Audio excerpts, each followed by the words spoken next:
आज की क्लास में हम लोग अरेस्ट पढ़ने वाले हैं। अरेस्ट को समझने के लिए हमें यह समझना पड़ेगा अरेस्ट की जरूरत क्या होती है, अरेस्ट होता क्या है और अरेस्ट कौन कर सकता है और कब किन कंडीशन में कैसे अरेस्ट कर सकता है। आज बेसिकली मतलब सेक्शन 35 को कवर करेंगे कि जुडिशरी में कौन से सेक्शंस, इन सेक्शन से क्या क्या इंपॉर्टेंट चीजें हैं, कहां कहां प्री के क्वेश्चन उठ सकते हैं और कहां कहां मेंस का तो आप ये समझ लो ये सेक्शन 35 मेंस के एक बहुत इंपॉर्टेंट टॉपिक है। आपको इसको मेंस को किस तरह से लिखना है मैं आपको ये भी बता दूंगा इसमें क्या लिखना है। सबसे पहले ये समझो, इस टॉपिक को स्टार्ट करने से पहले आपको ये समझना पड़ेगा अरेस्ट होता क्या है। अरेस्ट को मैं बोलूं तो अरेस्ट का मतलब होता है कि किसी व्यक्ति की पर्सनल लिबर्टी को डिप्राइव करना या रिस्ट्रेन करना। ठीक है, अब बेसिकली ये समझ लो कि जब भी कोई क्राइम होता है उसके बाद सबसे ज्यादा इंपॉर्टेंट होता है कि उसके लिए जस्टिस प्रोवाइड करना।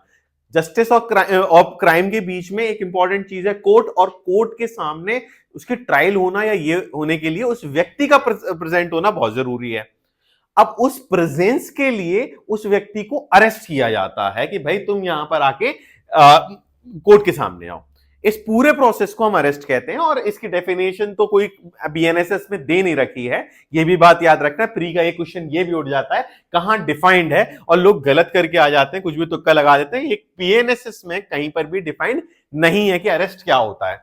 मीनिंग मैंने आपको बता दिया, ऑब्जेक्ट भी मैंने आपको लगभग समझा दिया है कि किसी व्यक्ति को कोर्ट के सामने प्रस्तुत करने के लिए जो प्रोसेस है या उसको हम अरेस्ट कहते हैं, जो तरीका है जिसको हम अरेस्ट कहते हैं।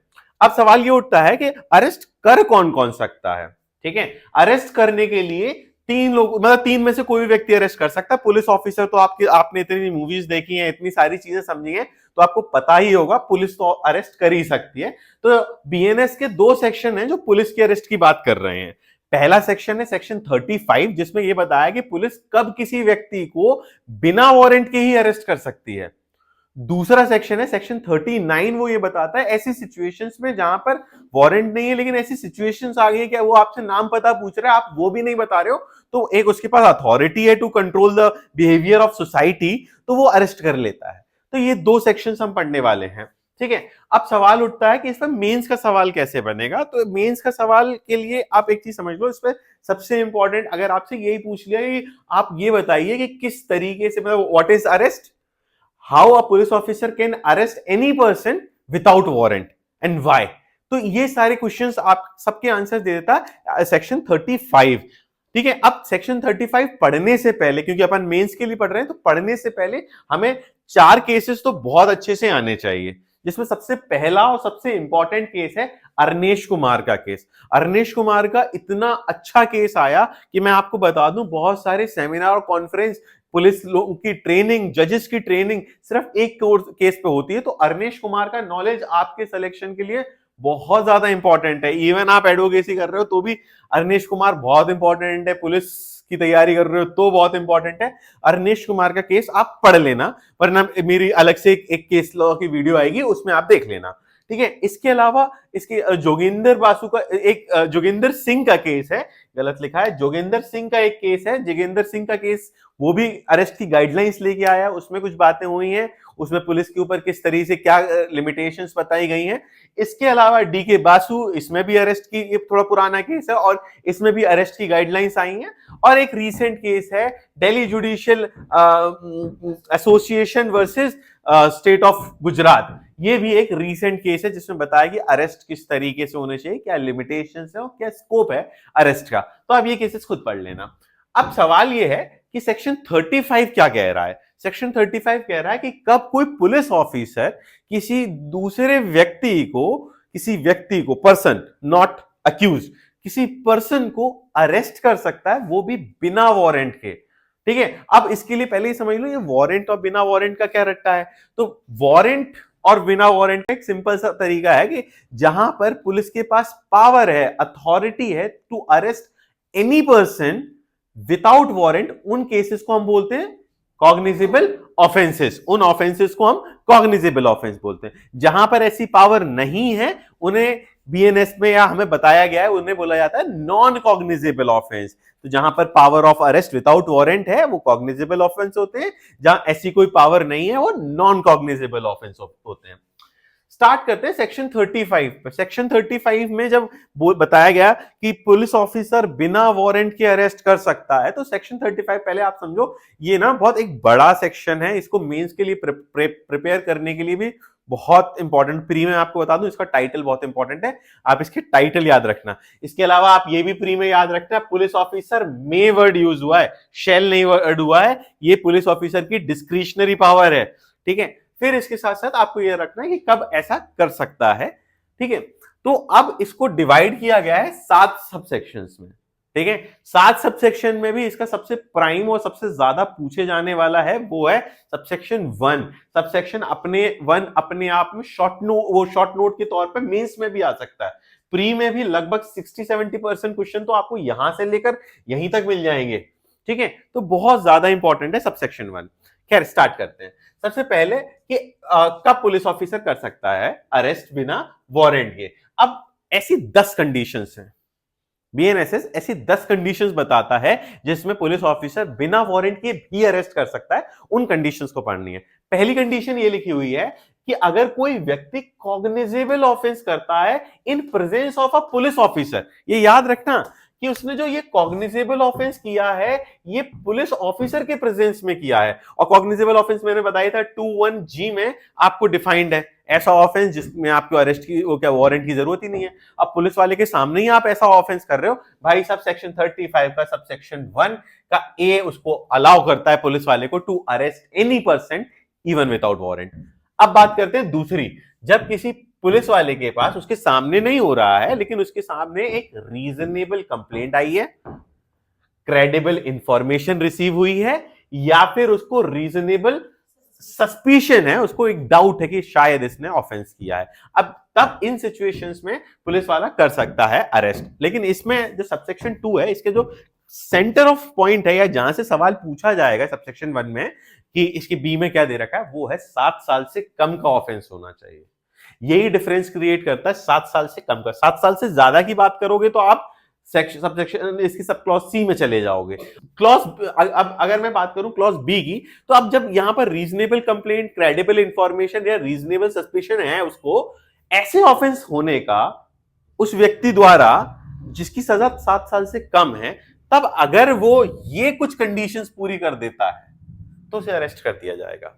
उस व्यक्ति को अगर ये रीजन टू बिलीव है, उस व्यक्ति से मेरा मतलब पुलिस वाले को अगर रीजन से बिलीव है कि भैया ये जो इंफॉर्मेशन जो मुझे मिली है ये इंफॉर्मेशन एक ट्रस्टवर्दी सोर्स से, और हाँ there is a reasonable nexus between this information and that act, तो उसको अरेस्ट किया जा सकता है। दूसरा, उसको ऐसा लगता है, पुलिस वाले को लगता है कि कि इसको अरेस्ट करना जरूरी है।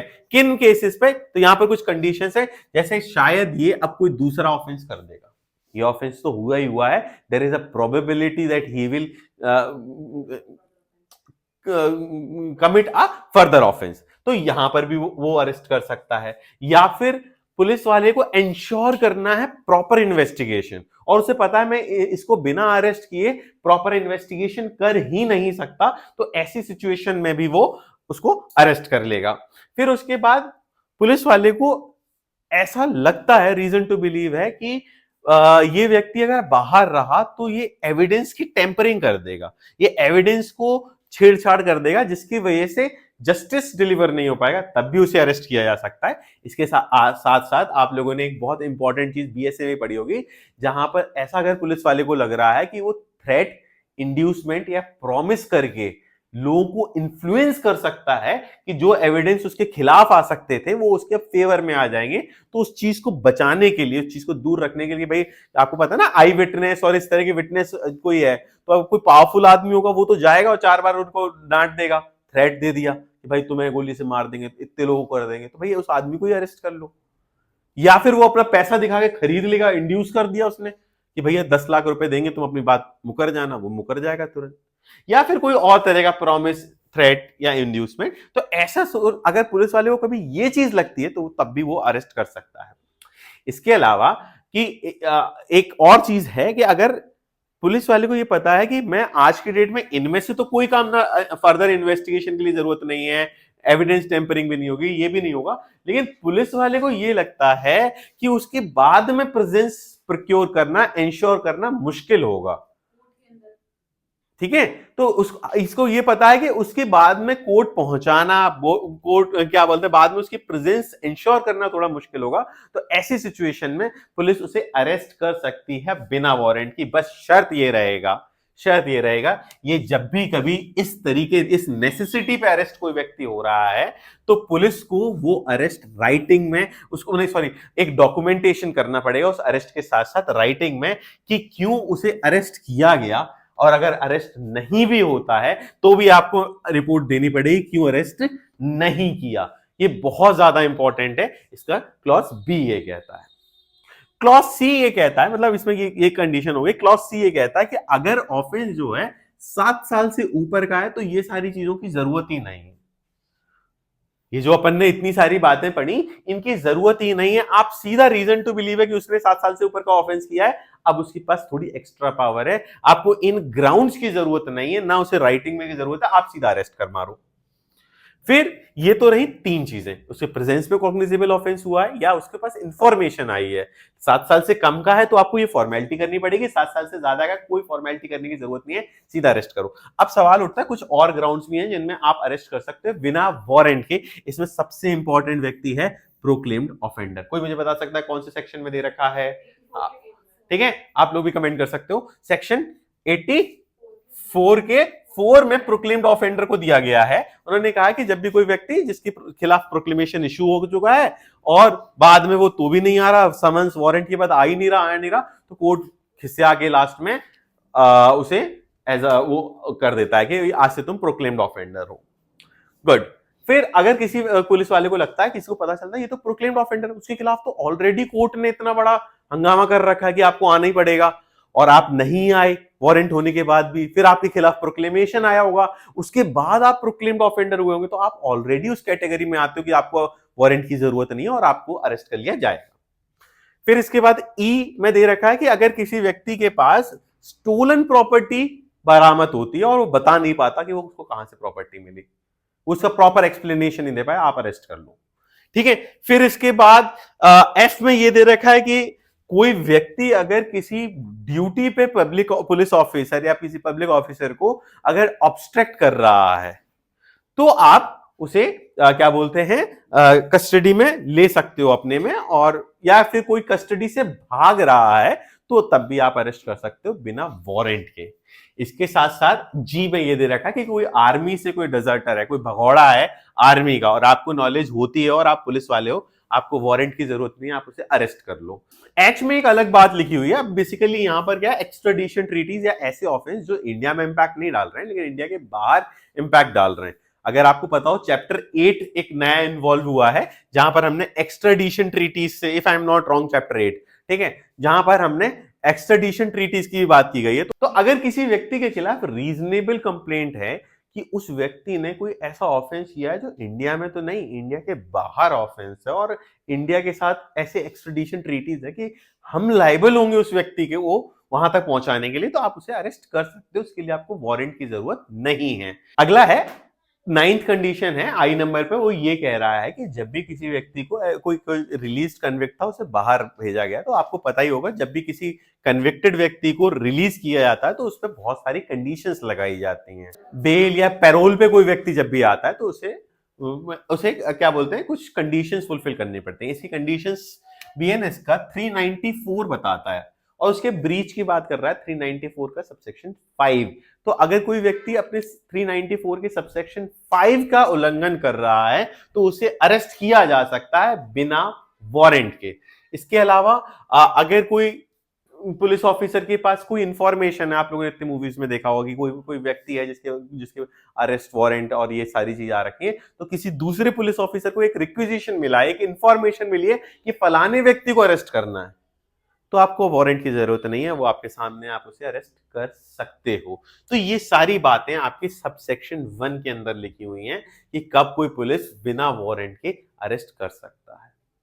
सबसेक्शन 1 में आपका मेजर पोर्शन कवर हो जाता है। इसमें शॉर्ट नोट भी आता है, इसमें मेंस के भी आता है। मेंस के क्वेश्चन को अगर मैं फिर से बात करूं तो इसमें बड़ी मेंस के क्वेश्चन थे कि 7 साल से बिलो वाले में क्या कंडीशन है, मतलब रिटन आपको कब देना पड़ेगा, 7 से बिलो में देना पड़ेगा, और उससे ऊपर वाले में आपको रिटन नहीं देना है, ये वाली बात याद रखनी है। प्रोक्लेम्ड ऑफेंडर के प्रोविजंस आपको बहुत अच्छे से पता होने चाहिए, स्टोलन प्रॉपर्टी का पता होना चाहिए, और एक ये नई चीज है सेक्शन एच में जो दे रखा है, ये भी आप बहुत अच्छे से याद रखना है, ऐसे क्वेश्चन उठ सकते हैं प्री में, ठीक है। फिर इसके बाद इसका सबसेक्शन 2 ये बात करता है कि अगर किसी व्यक्ति ने नॉन कॉग्निजेबल अरेस्ट की क्या बोलते हैं ऑफेंस किया है, तो ऐसी सिचुएशन में विदाउट वारंट तो आप उसे अरेस्ट नहीं कर सकते।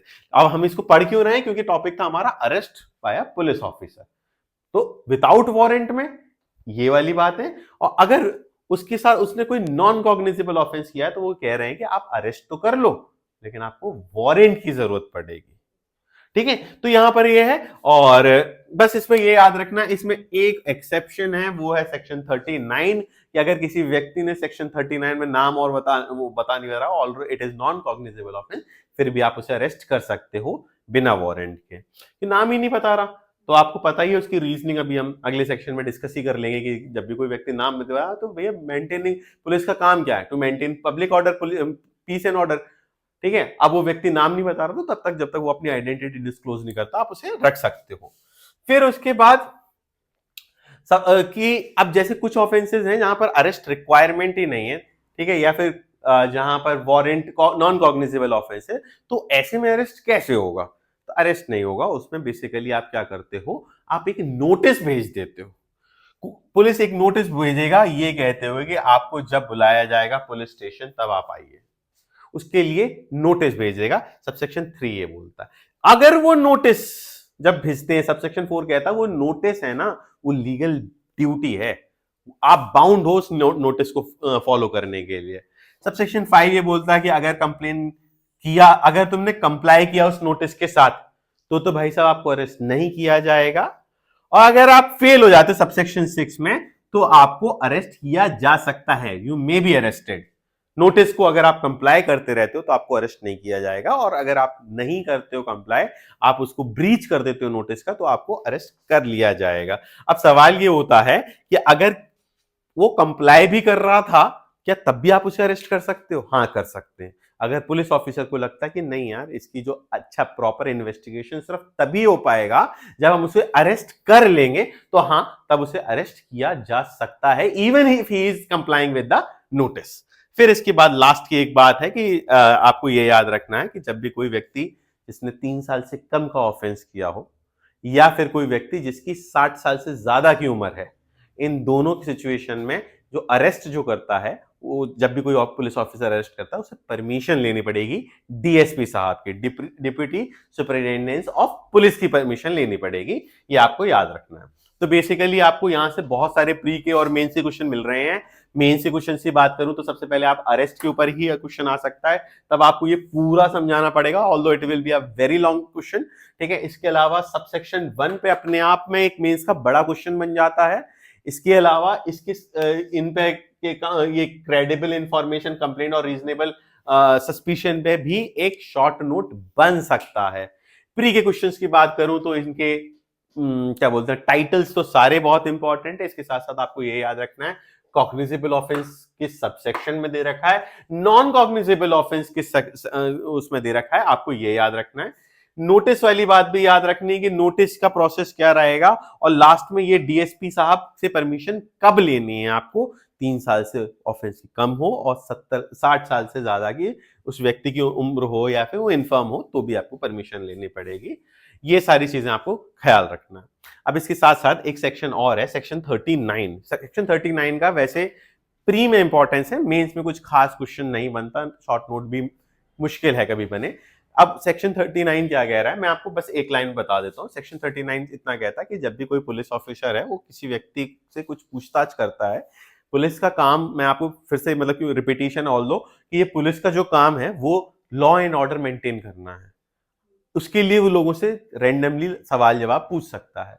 तो अब सवाल ये है कि आप किसी व्यक्ति को आपने सवाल पूछा और वो व्यक्ति अपना आइडेंटिटी ही डिस्क्लोज नहीं कर रहा, तो आप बाउंड हो उसको डिस्क्लोज करने के। ऐसी सिचुएशन में पुलिस उससे अरेस्ट कर सकती है इवन विदाउट वारंट, पर शर्त ये रहेगी अगर उसने नाम बता दिया तो आपको छोड़ना पड़ेगा, और उसके बाद सिक्योरिटी और वो ले सकते हो आप, ये है। तो आपको इस पॉइंट पे ये सारी चीजें पता होनी चाहिए। हाँ, अरेस्ट के जो फर्दर प्रोविजंस हैं 40, 41 और ये अगले जो बातें हैं, इवन ये केसेस हम अगली क्लास में करेंगे।